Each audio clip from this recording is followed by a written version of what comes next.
on this. And as long as we're talking about current events, I gotta say, there's like anytime a war happens, like we all remember what it was like when this country did the war in Iraq, and it was like if you questioned it, you were like objectively you're on the side of the terrorists. There are so many people that are thrilled right now that another country of comparable size and military might to America is doing their own version of the Iraq War and like a completely unjustified invasion of another country, because it allows them to just be like, okay, America's the good guy now, right? We're the good guy, because Russia's the bad guy, and you have to say Russia's the bad guy, and that invalidates everything that America has done leading up to this. Right. And it's like, why can't you just condemn Putin?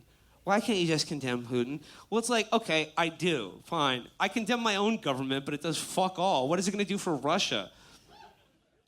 No, but like, I just like, you should never let people be like bully you into thinking that you have to take this like sort of imaginary reasonable position. It's like, why can't you just do this one thing?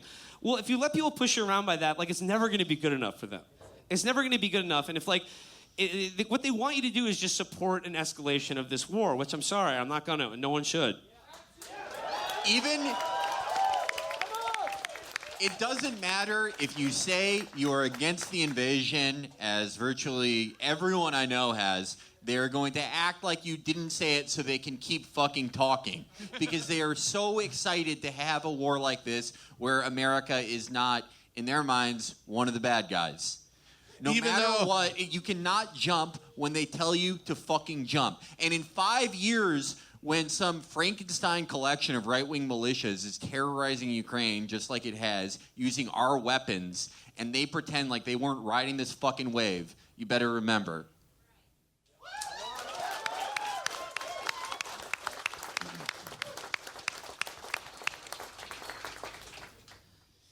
Well, now let's move on to the TV pilot we wrote for you guys tonight. No, it's like, and also like, yeah, Putin's a bad guy, but like he's in power largely because of this fucking country. Like we literally chose him to fucking he was our guy. So like, I mean, the fact that Russia is doing something that's very similar to what this country does all the fucking time does not fucking get all the people who supported the Iraq War off the hook. And this is what they really think and want now. I learned it from watching you, Dad. This is what they want, because they've been tired of this is why there's all these articles now about the left's Putin problem. It's because these people have had to spend the last 16 years taking it on the chin because if you were against the Iraq War, you can hold that over them, and now they're using this war to hold it over you, even though that they've never faced any fucking consequences for what they've helped rot in the world. Yeah, that's right. Fuck them. You can sign up for DSA right here, just because. DSA has caught a ton of shit in the last few days from people who've been wrong about every fucking thing in the world for the most even-handed statement I've seen on this entire thing. It may not be 2016 anymore. You may not get the kind of clout you did, but if you're here, I can tell you're really riding for them. And I may make fun of DSA, but when I say I love you, I mean it. I'm still with them. I hope you are too. Felix, didn't you say that the mayor of Kiev is a former heavyweight boxer? The most boring heavyweight ever. It does not justify what Russia has done, but Vladimir Klitschko ruined the heavyweight division. Well, I mean, kinda. I'm looking forward to the day if and when Putin ever does invade mainland North America and Kane can become the next big hero, the big folk hero we all need. Standing athwart history, yelling stop. All our folk heroes are going to be called like the SpongeBob of Tuscaloosa.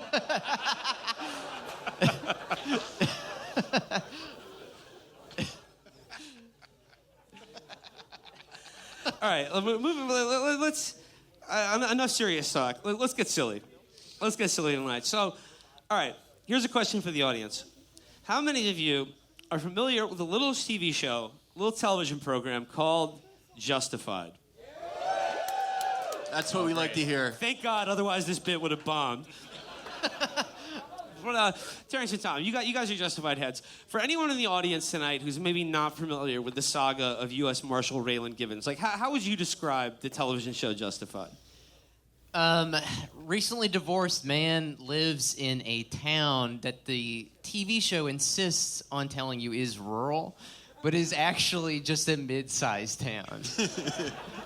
Yeah, it's like the two towns are Harlan and Lexington. They act like they're just like side by side and like the same size and all that kind of stuff. So. Oh boy, we got the IMDb goof section over here. That's a good description. I would describe Justified as about essentially the world's worst federal agent, Yeah. but who's also the world's coolest federal agent. Yes. Yeah. And like the two things are closely related. So, one of the ways you can break into show business is by writing spec scripts. So we have for you tonight, we've written a couple scenes here. We've plotted out an episode of Justified called Kentucky Swap, a Justified Story. Now, Terrence and Tom, I know you guys are fans of the show, so let me ask you this. Have you ever fantasized to yourself or ever wondered what it would be like if podcasts, or perhaps our podcasts, existed in the world of the fictional version of Harlan County as portrayed in Justified?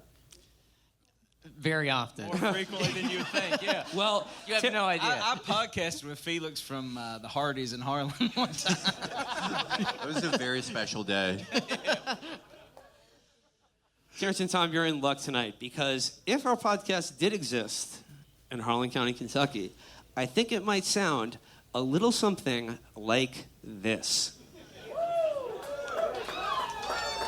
Now, here in Harlan County, we've been dealing with company men, G-men, T-men, revenue agents, and Pinkertons since that great oak was but just a seed. Now, podcasts ain't nothing new. And we got a place for all you P-men, too. Your choice. Mine shaft or coal slurry.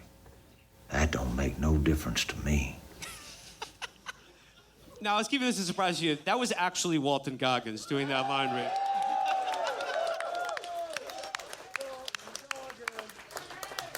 Shout out to what we can now say officially friend of the show, Walton Goggins, for coming through with us.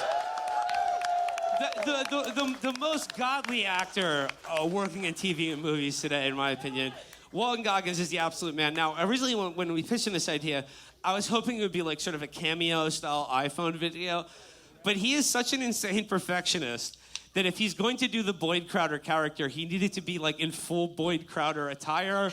He needed to be like in a set that looked like, some like backwoods, like Harlan County, Kentucky thing. But like, no, he came through with a flawless line read for us. We got one more tonight, but I just wanted to surprise you guys on stage. Our boy Walton came through for you tonight. Hell yeah.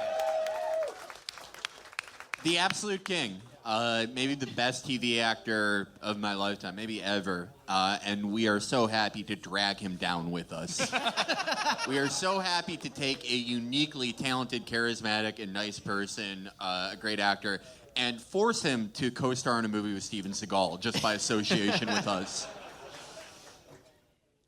All right, so the script we've written is called Kentucky Swap, a Justified Story. And Felix, how would you pitch the essential setup of this episode? What's the important thing you need to know? What's the log line? Fans of Chapo Filmhouse will notice that a recurring theme in their films, TV shows, and radio plays is the idea that wife-swapping, devil's threesomes, deucing, and Eiffel Towering all hold a mystical property that is the fulcrum of political, social, and spiritual power in the United States. Kentucky Swap, a Justified Story, is no different. We promise, we deliver. So, in our screenplay, in the fictional world we've created, in the state of Kentucky, under very specific circumstances, if you do wife-swapping stuff, if you are a swinger, and you swap under officially recognized swinging conventions, then all the shared property in the marriage becomes what's known as an Injun marriage, meaning that the land and property held is now free from the federal government taxation, and you can build a casino, dump toxic waste, have dog fights. So, I'm sorry, can I point something out? I have seen every man who's here with a girlfriend start hugging his girlfriend the moment this segment started. This is a real, I'm sorry, I didn't know they were going to do this moment. We may never have had a president, but we have the best laws. So, okay, the episode begins, of course, with U.S. Marshal Raylan Givens he's tasked with babysitting hot wife Casey Glump, who is the wife of hog industry magnate Clem Glump, who is currently having all of his assets appraised and seized by the IRS because he was dumping hog waste in school lunches. So like this is the setup. This is the inciting incident. So we have got a screenplay here. Turns out, who would like to read the part of Raylan Givens? I think Tom. I think that's all you, man. All right, Tom, you gonna do Raylan? All right. It's my star-turning moment. All right, why don't you be Raylan, Matt, you be Clem Glump, and I will continue to portray the part of hot wife Casey Glump. I will read the stage direction. Chris will read the stage direction. So this is a scene opens. This is at the Glump Manor as all of his worldly possessions is being stripped away from him by the IRS, and his wife is being babysat by the hottest U.S. Marshal in the world. All right. Marshal, can I fix you a glass of this fine Kentucky bourbon? There's something about seeing my husband's collection of Civil War memorabilia, elephant head ashtrays, and rare Yu-Gi-Oh cards on the auction block that makes my throat as dry as California in wildfire season. Can I wet your whistle? Well, according to my job, it's against regulations for me to consume alcohol while on duty. You know, keeping a cool head while carrying a firearm and such. But don't let me stop you from imbibing. The regulations only apply to me. Marshal, judging by that cowboy hat you never take off, I'd be shocked if that head of yours has ever been anything less than cool. Well, it helps keep the sun out of my eyes, but I've got 3 active ingredients into my discharging my service weapons in the bar I live at.